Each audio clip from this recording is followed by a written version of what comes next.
Hi everyone. आज का जो लीड कोड प्रॉब्लम है that is count the number of special characters. एक बार देखते हैं प्रॉब्लम क्या कह रहा है। प्रॉब्लम कह रहा है you are given a string word a letter is called special if it appears both in lower case and upper case in a word. Return the number of special letters in a word. ये problem तुम्हें ये कह रहा है कि जैसे तुम्हें ये स्ट्रिंग दिया है that is A big A B C capital B C capital C. तुम्हें कह रहा है एक character let's suppose A special तब होगा जब वो इस स्ट्रिंग में दो बार रिपीट होगा, एक बार एक स्मॉल में आएगा और एक बार एक कैपिटल में आएगा। अगर ये दोनों स्टेट पॉसिबल हैं इस कैरेक्टर के तो वो स्पेशल होगा। तो देखो है एक स्मॉल ए है एक कैपिटल ए है, तो एक स्पेशल कैरेक्टर मिल गया। एक स्मॉल बी है कैपिटल बी है तो एक और स्पेशल कैरेक्टर मिल गया, और एक स्मॉल सी है कैपिटल सी है एक और स्पेशल कैरेक्टर मिल गया। तो डैट इज 3। तो देखो वही आउटपुट रिटर्न करा हमने। हमें बस चेक करना है कि जो भी कैरेक्टर है वो स्मॉल और कैपिटल दोनों एग्जिस्ट कर रहा है अगर उस स्ट्रिंग में, तो हम उस काउंट को प्लस प्लस कर देंगे। ठीक है, बहुत ही बेसिक प्रॉब्लम है। तो हमें समझ में आ गया हो क्या यूज़ करेंगे हम। मैप यूज़ करेंगे। ठीक है, हम स्टोर करते जाएंगे स्मॉल और कैपिटल। हम देख लेंगे कि अगर किसी का स्मॉल और कैपिटल दोनों स्टोर्ड है तो हम इसको काउंट को प्लस प्लस कर देंगे। बट देखो मैप में एक प्रॉब्लम है। लेट्स सपोज तुम्हारा स्ट्रिंग ऐसा दिया रहेगा ए ऐसे बहुत सारा ए और फिर ए, या फिर ऐसे ए बी बी बी बहुत सारा बी, फिर कैपिटल बी भी बहुत सारा, फिर कैपिटल ए भी बहुत सारा। क्या करोगे, सबको स्टोर करोगे क्या मैप में? अगर तुम एक मैप लोगे तो ए आएगा, ए स्टोर कर लिया तो मैप में तो काउंट ही स्टोर करोगे। फिर एक और ए आएगा, फिर एक और ए आएगा, तो सबको तो स्टोर नहीं करेंगे ना, और वो ज़्यादा स्पेस लेगा, ओ ऑफ एन स्पेस लेगा अगर सबको स्टोर करेंगे। तो फिर पता है हम क्या यूज़ करेंगे, विल यूज सेट। कितना भी ए आए सेट में एक ही जाएगा, क्योंकि सेट में हमेशा यूनिक वैल्यूज जाते हैं। ठीक है, तो हम क्या करेंगे ना, हम दो सेट लेंगे। अब तुम बोलोगे कि यहाँ पे अगर मैप ले रहे थे तो ओ ऑफ एन ले रहा था, दो सेट लोगे ओ ऑफ टू एन नहीं लेगा, ज़्यादा स्पेस नहीं लेगा। देखो अगर सेट यूज़ करोगे ना तो ओ ऑफ वन स्पेस में होगा, स्पेस कॉम्प्लेक्सिटी तुम्हारा ओ ऑफ वन होगा। पता है क्यों? क्योंकि तुम यहाँ पे 1000 लेटर्स डाल दो, सेट तो 26 लेटर्स ही लेगा, क्योंकि इंग्लिश में तो 26 लेटर्स अवेलेबल है ना। सेट तो यूनिक ही स्टोर करेगा, तुम कितना भी ए बी डाल लो वो तो एक ही काउंट करेगा। तो ओ ऑफ वन का स्पेस लेगा सेट। तो हम दो सेट लेंगे। ठीक है, एक सेट लेंगे लोअर लोअर सेट, एक सेट लेंगे अपर सेट। ये दो सेट लेंगे और हम स्टोर करते जाएंगे। लेट्स सपोज हमारा ये स्ट्रिंग है ना, ए बी बी सी सी और एक बड़ा डी ले लेते हैं, छोटा डी। ठीक है, अब देखो हम क्या करेंगे, लोअर सेट ले लेंगे और अपर ले लेंगे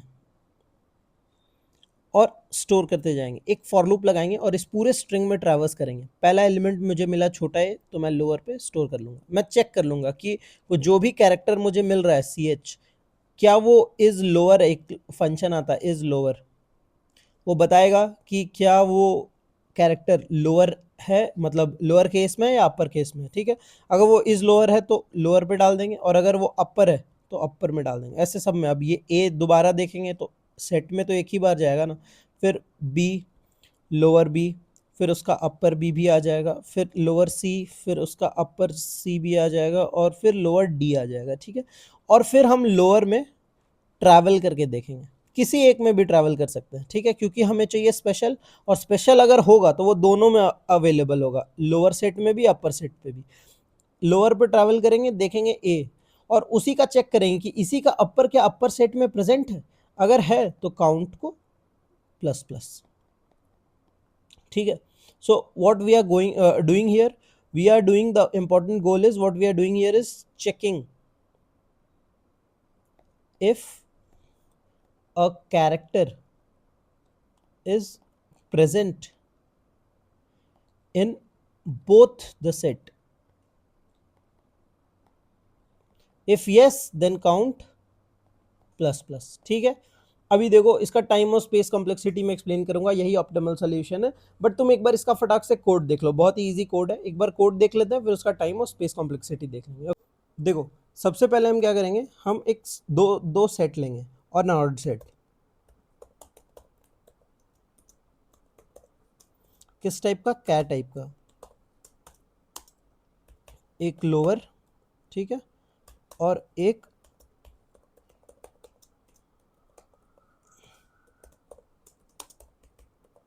अपर। ठीक है, 2 सेट ले लिया। अब हम क्या करेंगे, पूरे स्ट्रिंग में ट्रैवल करेंगे। एक फॉर लूप लेंगे, कैर ch इन वर्ड। ठीक है, ये हमारा स्ट्रिंग है, इसमें हम ट्रैवल करेंगे और क्या करेंगे, इफ़ जो भी मेरा कैरेक्टर है वो अगर छोटा है, is lower, character is lower, तो हम क्या करेंगे, उसको लोअर में इंसर्ट कर देंगे, लोअर डॉट इंसर्ट ch। ठीक है, ये लोअर सेट पे चला गया। और एल्स अगर लोअर नहीं है तो किस में इंसर्ट करेंगे, अपर में। दो ही ऑप्शन हैं, या तो लोअर होंगे या तो नहीं होंगे। या तो अगर लोअर हो गया तो लोअर में चला जाएगा, और अगर नहीं हुआ तो अपर में चला जाएगा। पर पता है अपर में हम क्या करके भेजेंगे, हम ना अपर में टू लोअर करके भेजेंगे, क्योंकि हमें तो पता है ना ये अपर है, तभी तो अपर में जा रहा है, एल्स में आया है। और उसको छोटा करके भेज देंगे। हम अपर भी भेज सकते थे, बट फिर सेम कैरेक्टर दोबारा लूप में चेक करना इजी रहेगा ना। और उसके बाद क्या करेंगे, एक काउंट ले लेंगे और फिर अपने सेट में ट्रैवल करेंगे, for char ch in lower set. अब सेट में देखेंगे कि अगर जो भी कैरेक्टर कैर लोअर सेट में है, अगर वो अपर में भी है,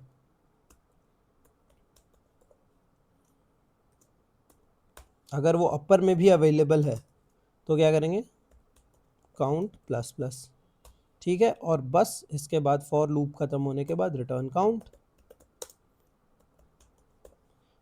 अब देखो, मैंने एक चीज समझाना भूल गया था जब मैं तुम्हें बता रहा था कि ये मैंने यहाँ पे टू लोअर क्यों करा। ठीक है, देखो, अगर लोअर कैरेक्टर होता तो वो लोअर में इंसर्ट हो जाता, और अगर अपर कैरेक्टर हम इनकाउंटर करते तो उसको हम अपर में डालते। बट अपर में डालने से पहले ना हम उसको लोअर कैरेक्टर में कन्वर्ट कर दिया। हमें तो पता है ना कि वो अपर कैरेक्टर है, अब कैपिटल लेटर है, उसको हम लोअर स्मॉल लेटर्स में कन्वर्ट करके उसके बाद इस अपर सेट में डाले।